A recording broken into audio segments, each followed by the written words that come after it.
Imagine a company so powerful that almost everyone on Earth owned one of its products. A company that controlled more than half of the global mobile phone market. A company that seemed impossible to defeat.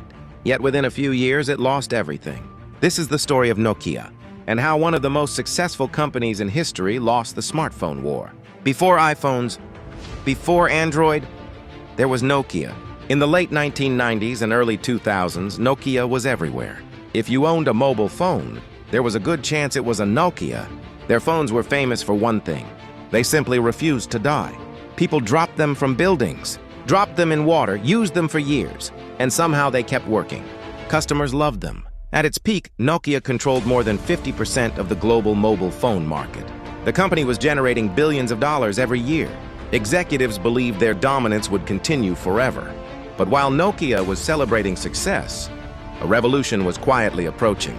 In 2007, Apple introduced the iPhone. At first, many experts dismissed it. The device was expensive. It lacked features that traditional phones already had. Many believed it would fail. Even Nokia underestimated the threat. This would become one of the biggest mistakes in business history. The iPhone wasn't just another phone. It completely changed what people expected from a phone. Instead of physical buttons, it used a touchscreen. Instead of simple calling and texting, it focused on apps and internet services. Consumers loved it. Soon after, Google launched Android. Now smartphone competition exploded. While Apple and Android focused on software innovation, Nokia remained focused on hardware. The company still made excellent phones, but the world was changing. Consumers no longer cared only about battery life and durability. They wanted apps, they wanted internet access, they wanted ecosystems. This was where Nokia began falling behind. One major problem was Nokia's operating system. It was called Symbian. For years it worked well, but as smartphones became more advanced, Symbian struggled. Developers found it difficult to build apps. Users found it outdated. Competitors were moving faster. Instead of responding quickly, Nokia moved slowly. Internal conflicts made things worse. Different teams disagreed about strategy. Decision-making became slower. Innovation suffered. Meanwhile, Apple and Android kept improving every year.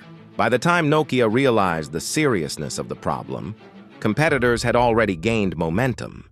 Then came another controversial decision. In 2011, Nokia partnered with Microsoft. The company abandoned Symbian and adopted Windows Phone. Executives hoped this would help them compete with Apple and Android. But consumers had already chosen their ecosystems. Developers focused on Android and iPhone apps. Windows Phone struggled to attract users. The gap continued growing, sales declined. Market share collapsed, investors lost confidence. The company that once dominated mobile phones was now fighting for survival. In 2013, Nokia sold its mobile phone business to Microsoft. For many people, it felt like the end of an era. The king of mobile phones had fallen. But here's the interesting part. Nokia didn't fail because it lacked talent. It didn't fail because it lacked money. It failed because it underestimated change. Success made the company comfortable. When disruptive innovation arrived, Nokia reacted too slowly. And in technology, slow reactions can be deadly. Today, Nokia still exists in other industries such as telecommunications infrastructure, but it never regained its former position as the king of mobile phones. The story of Nokia is taught in business schools around the world because it contains a lesson every entrepreneur and company should remember. No matter how successful you are today, the future belongs to those who adapt first. Nokia once ruled the world, then the world changed. And Nokia changed too late.